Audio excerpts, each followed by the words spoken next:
Welcome to the Northeast Kingdom Voice. I'm your host, Scott Wheeler. Today's guest is actually a return guest, Justin Christopher, the owner of Deadhead Taxidermy. Welcome back to the show, Justin. Thanks for having me back, Scott. I told you I had you on earlier this year, I wanted you on during hunting season because your whole life and work revolves around hunting season and helping people make their trophies look good. Yeah, absolutely. But you're at least the last time I talked to you, you did things a little differently. I see the mounts in the background, 3 deer and a bear. The last time you were on the show, you actually mounted the skulls. Is that correct? Correct. Yeah, so quite a bit's changed since the last time we talked. Back in May, and I believe I was on in April. So in May, I went and took a class out in Western New York so I could learn how to do the full lifelike mounts using the fur. So since then, I think I got 8 of them under my belt. So I've been, able to practice, dial in some of the detail, get used to the tanning process and so on and so forth. So coming into, this season, I was ready to expand the portfolio out so I could start offering more than just the skulls. But I am still doing the skulls. So it's kind of just been slowly building the business out and offering some new things for people to choose. Right. So how long have you been involved in any form of taxidermy? 2019 would have been the first skull that I did for myself. So, we're looking at 6 years now, 5-6 years. And basically, I just wanted to do it for myself, save myself a little money, learn the process, and it's kind of just taken off from there. Right. So what's what is it called when you just do the head? I can't remember the term for it. Like a shoulder mount? No, just the skull. Just a skull? Okay. It's a European style mount. Right. And how long has that been around for that process? Since the beginning of time? Since the beginning of time, basically. Essentially since people hunted wild game, for meat. And it dates all the way back to, European times. And I think at the time that was really the only way to, preservation option that was viable. And that's just because, skulls, they will break down over time, especially if they're left out in Mother Nature. But it takes a long time for that to happen. So it wasn't really, it was pretty recent. I mean, looking over like the last 100 years that people started doing taxidermy with the actual fur. Right. I've seen people make their own, I guess they make their own European mount by leaving it outside and letting Mother Nature take care of it. I actually think, if I recall right, my neighbor who died in his 90s, Freddie Carter, I think he made his own European mounts the old-fashioned way. Now, what's all right? What's the old way that I'm talking about? Just letting the nature take its course on it? Yeah, I mean, it's pretty much, the birds will peck at it, squirrels, bugs, whatever, just anything out in nature is going to just eat down all the tissue and muscle, and it'll just clean it right up down to the bone, which is, it's a very cost-effective way to do it. And, I look at like my grandfather's generations before that, where all this new modern taxidermy wasn't really a thing yet. That was just kind of the way to do it. No. All right. Now let's go on. I know we've talked about this on the other show about how you do it. So how is it done?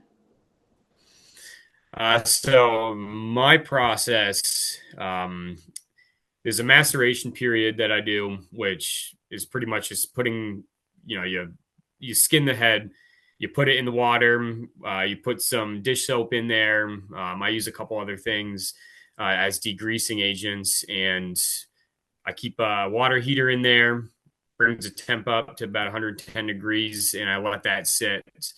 Kind of the time that it sits really just depends on size of the animal, how much fat was on it, how much grease is on it, and everything is going to be vastly different. But I'll just let that soak for a while, kind of gets it about 90% done, and then I'll just do a quick shock in hot water, get the rest of the tissue off, scrub it with soap, make sure every nook and cranny doesn't have meat still stuck to it or tissue or whatever. So, I mean, as far as like, I don't know if I can really show you, but in a skull, you're going to have all these little spaces in the nasal cavities, underneath, inside. And you really, for a properly clean skull, you want to get everything completely out. Otherwise, it's just going to discolor it. It's going to smell. And it's just, at least to my standards, it's not going to be something that I want to do for somebody or I want hung up. So it does takes a little time, a little picking at inside and pulling some stuff out with tweezers and all that. But yeah. Yes. So, all right, now back to the old fashioned way. That skull you showed was pretty pristine. And Mhm. how would a typical just done it all natural look like? What would it? How would it differ? Well, I wish I had an example. I don't think I do, but it's just gonna be it's gonna be yellow, brownish. You're gonna have tissue still on it. It's not gonna look very good.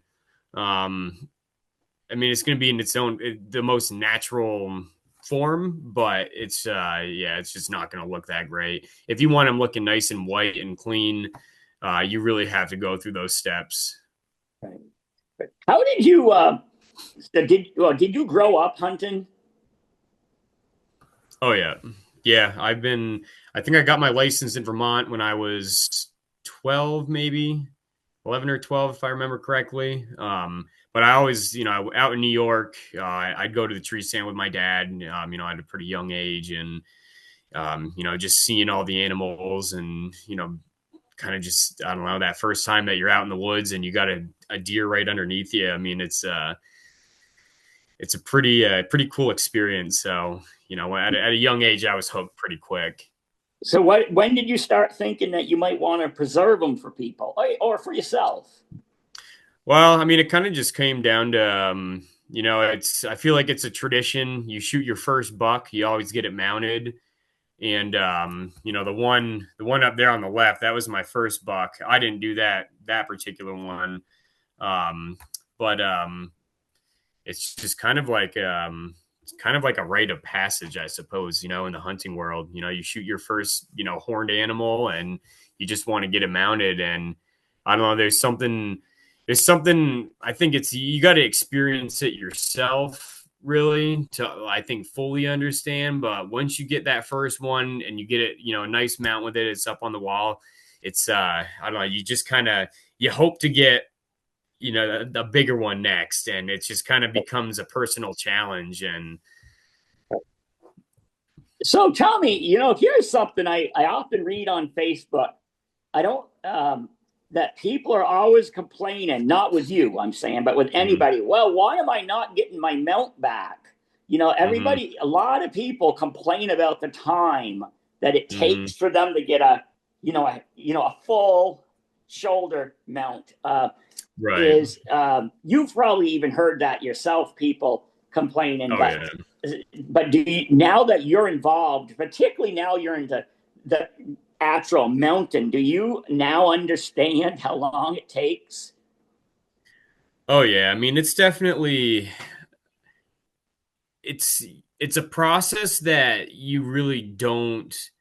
If it's being rushed, that should be a red flag, because it's a process that you really need to pay close attention. Small detail, like the tanning needs to be properly. There's just so many moving parts involved with it that it's a pretty time consuming process. But the bulk of the wait time is generally just the workload that Right. the taxidermist has. So, Right. if I have 100 deer heads in my freezers, I'm not going to get to, if you were the 80th person to drop it off, it's going to be a while till I get to yours. But also, a lot of guys will send the hides out to get tanned at a tannery. So you're looking at about a 4 to 8 month turnaround process just so you can get your hides back to get started on the actual work. Which is one reason why I wanted to keep all that work in house. It's a lot of work, tanning the hides properly and thinning and turning and all that, but you will have a much quicker turnaround because you're not waiting, that additional half year essentially, to Right. get the hide back to where you can finally start working on it. Um, so I think, and there's a level of responsibility that you have as a taxidermist to make sure you're not taking too big of a bite that you can't chew. I think some guys kind of gotten caught up, in these situations where people are complaining it's taking longer than they said. And I think a lot of it, might come down to just they don't want to say no to business. And I fully understand it's hard to say no to money, but I guess you just kind of got to figure out how you want people to perceive you and to perceive your business and, make your decisions on, what kind of workload you're willing to take in.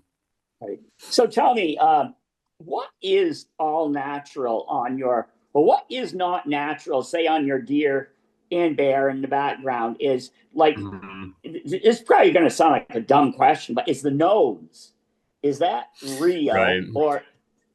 Yeah. So, so that bear in the back, that's a bear I shot 6 years ago. I Right. had somebody else do that. The two deer in the center are two that I did. On those, the fur is real, the antler is real, the nose is real, but the eyes are going to be glass. Inside the actual mount, that's a foam mannequin.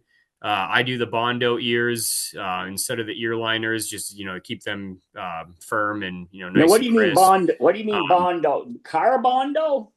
yeah. So Okay. I take bondo, car bondo. I put some fiberglass shreds in it, and yeah, you fill the ears with them, smooth them out, thin them out, and that bondo essentially like it hardens on the inside, so then your ears stay nice and firm. And like, is there like cartilage that you have to worry about, say, in the ears or other parts, or that you can't get at, or how does that all work? Yeah, so with the ears, I generally leave some of the cartilage in there.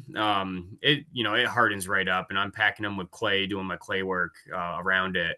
The nose, I do cut all the cartilage out because essentially you want to thin the skin down, as thin as you can get it without damaging the hair, and that's just going to allow you to have more stretch. It's going to allow less or have it so there's less shrinkage. So as it's drying, it's not going to shrink up and lips pull out, nose pull out, all that kind of helps keep everything in place when you're tucking everything in. But yeah, essentially, that's kind of all that's the natural parts of the deer.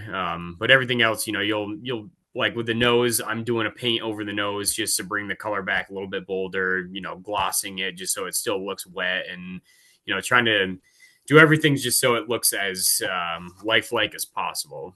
When I was a newspaper reporter, we used to take pictures of a lot of deer during deer hunting season. Mm. And the one thing that was always a challenge is when they died, their tongues were always, you've probably seen a lot of deer with their tongues hanging out, and you're trying Oh to, yeah. right? Now, you must run into some people in your travels who think you're barbaric. Oh yeah. Yeah. How's, I I do, I mean there's people that, they'll never understand why, and they'll never, want to even try to, understand why, but um I don't know.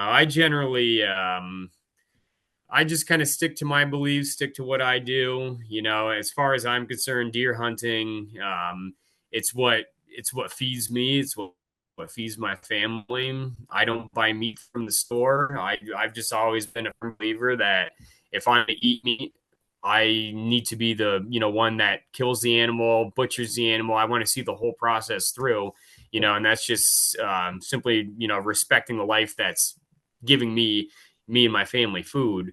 And everything around the taxidermy, for me, it's honoring that animal, that extension of, respecting the animal, just doing something with every part. And, it's all memories. It's, every deer that I've shot, I can remember exactly the day, who was around, the excitement, how I felt, the bond and connection, with my friends and family over it. And it's yeah, just it's a very meaningful lifestyle for me. So yeah, I mean there's people out there that want to chime in with their opposing opinions and all that, and I'm always willing to have that conversation and hear people out. um but generally it's kind of just in one ear out the other. I actually have respect for people who are against hunting as long as they're against eating meat, because if you're going to Right. eat meat, Same. I understand you not wanting to hunt, but if you look at it, for the most part, the animals you hunt, as long as they're taken, quick, they've lived a far better life than most of the meat, the animals that you get the meat from in the stores. You know, I don't know Absolutely. whether cage free or free range actually means anything. I think they're just word games to make you feel Yeah, good. But no, it's the all meat, marketing. yeah, if you really think about the meat that you eat in the store, that's really kind of sad, because a lot of those animals have never been able to enjoy life. But at least with hunting, they were born out there. Yeah, I understand people not hunting. I hunted for years, and when my boys grew Mhm. up, I decided, I've had enough. I'm not against it. I don't think, if interesting thing, as a lot of people get older, it and their own mortality nears, a lot of big hunters actually, step back a little bit. But Yeah. but No, definitely. I mean, I've seen it a lot, even, with people that I hunt with, where, every year you want to tag an animal. And I think the older you get, the more you experience it, I think it does kind of, I mean, I should say most people feel remorse. I feel remorse after I've harvested an animal. And I think the older I get, the stronger that feeling is, to where I want to be as methodical about what I'm willing to take and what I'm going to be harvesting. Just let the small ones grow. Let the small ones grow. Leave the little ones that are with the mom. Leave the mom with them. Like, I mean, there's just so many things that I think the older you get, the more you care about, the more you understand. And yeah, I think over harvesting. I mean, I see guys that 10 years ago they'd be tagging out in every state, and now it's like they're happy just to get one deer in their freezer. That's enough for them, and they kind of leave it at that.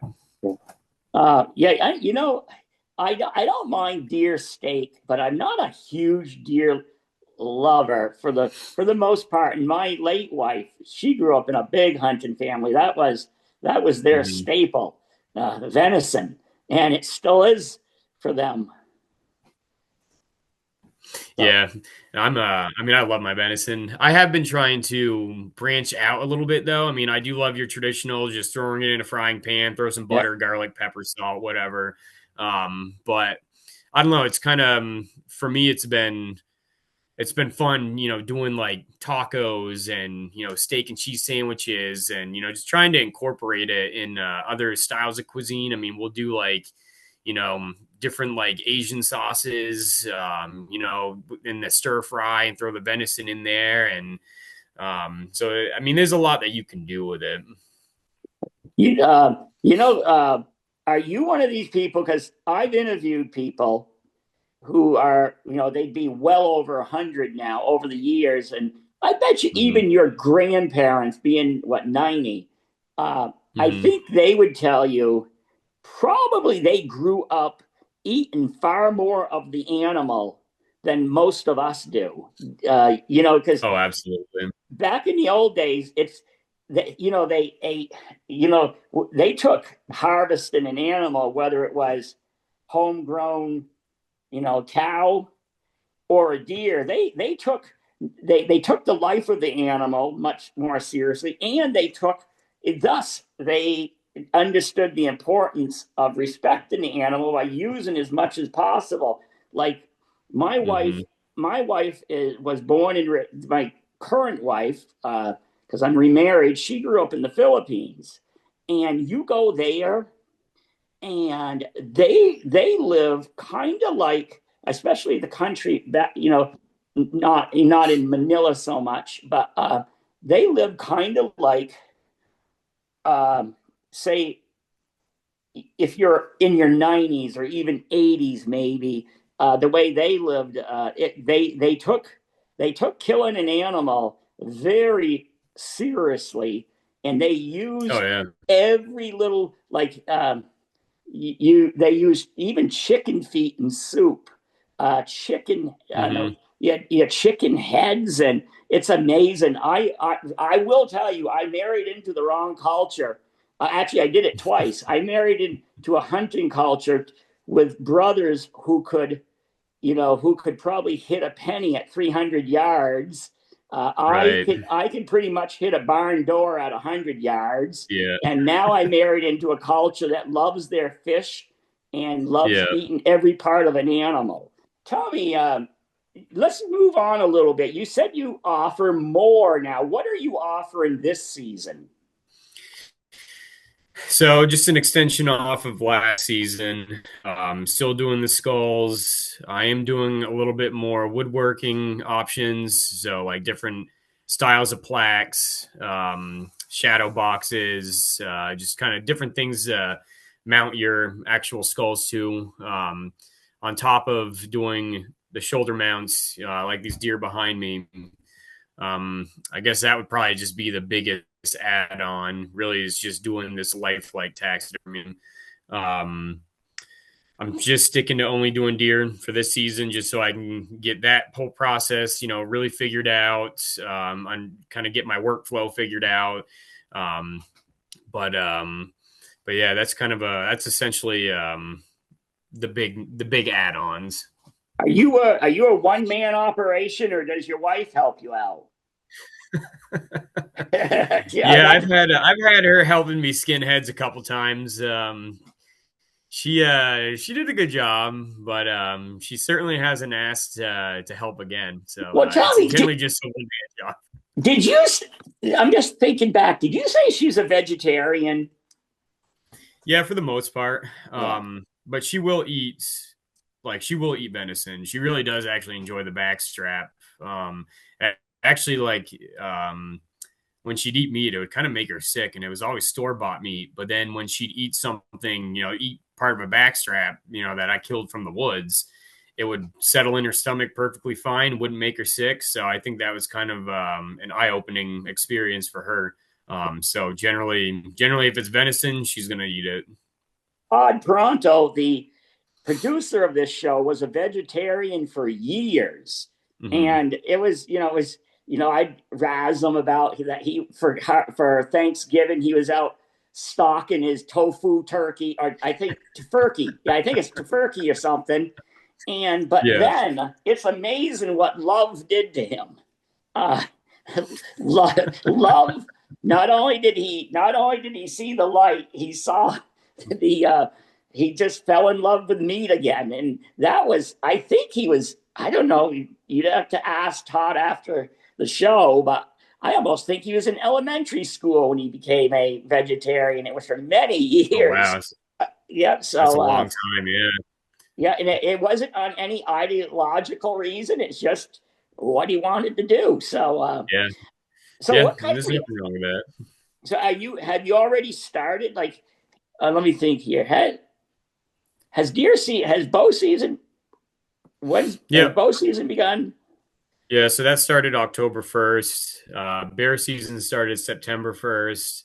So I'm in full swing. I was telling Todd actually before we jumped on, I think this time last year I had, I think 5 invoices cut and I'm already up to like 28 or 29. So it's been a much busier start to the season, which is great. You know, I've been trying to do all I can to get my name out there and build the business out, and Yeah. seems to be paying off so far. So And I appreciate your support to the Northland Journal, yeah, definitely. for advertising with us. And I take care of you and get you on here. And because the show, video wise, goes around Orleans County on NEK Oh, TV, absolutely. but the show goes throughout the Northeast Kingdom, much of the Northeast Kingdom on 94.5. I apologize to my radio listeners because video does not go very well through radio waves. So you can't, when we talk about the deer in the background, you can't see the head mounts. So do you enjoy, like, one place I could see that you might enjoy going into is the Cow Palace, because they have all their mounted heads, whether it be buffalo, or then they have a polar bear. Yeah. Yeah, I mean, I enjoy, any place that's got a bunch of taxidermy. I love just checking it out. You know, it is an art. Depending on who does your mount, is going to be done a little bit differently, and it's cool to just kind of pick out the differences in how people do things. You know, the similarities. And I have a great appreciation for like mounts from like the 70s and the 80s. You know, where these guys were really just starting to get things going, and just seeing how far it's come. I mean, mounts from that long ago, they are going to look vastly different than the mounts being put out today. And there's some really amazing taxidermy artists out there. So it's just, I love history, and I love just, seeing where it started and, where it's going. The polar bear that was mounted in the 1960s. I know because Mhm. I've done a story on it.